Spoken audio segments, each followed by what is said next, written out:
রাজধানীর মোহাম্মদপুরে মা ও মেয়ে হত্যার ঘটনায় মূল আসামি আয়েশাকে গ্রেপ্তার করেছে পুলিশ। ঝালকাঠি এলাকা থেকে তাকে গ্রেপ্তার করা হয়েছে বলে জানিয়েছে পুলিশ।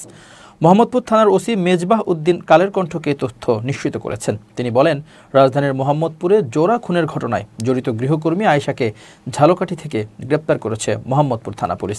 সোমবার ৮ ডিসেম্বর কথিত গৃহকর্মী আয়েশা মা লায়লা ফিরোজ ও মেয়ে নাফিসা লাওয়াল বিনতে আজিজকে হত্যা করে পালিয়ে যান।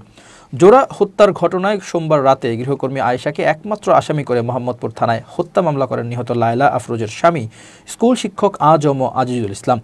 মামলার এজাহারে বলা হয়, সোমবার সকাল ৭টার দিকে তিনি উত্তরায় স্কুলে চলে যান। সেখানে থাকা অবস্থায় স্ত্রীর মোবাইলে একাধিকবার ফোন দিয়ে যোগাযোগের চেষ্টা করে ব্যর্থ হন। পরে তিনি বাসায় ফিরে স্ত্রী ও মেয়ের রক্তে ভেজা লাশ দেখেন। ভবনের সিসিটিভি ফুটেজ অনুযায়ী আয়েশা সকাল ৭টা৫১ কাজ করার জন্য বাসায় আসেন এবং সকাল ৯টা৩৫ নাফিসার স্কুল ড্রেস পরে বাসা থেকে পালিয়ে যান। যাওয়ার সময় একটি মোবাইল ফোন, একটি ল্যাপটপ, স্বর্ণালংকার, নগদ টাকা সহ মূল্যবান জিনিস নিয়ে যান। সুরতহাল প্রতিবেদন থেকে জানা যায়, লায়লা আফরোজের শরীরে প্রায় ৩০টি ছুরিকাঘাতের চিহ্ন রয়েছে। তার মেয়ে নাফিসার শরীরে ৪টি ছুরিকাঘাতের চিহ্ন রয়েছে।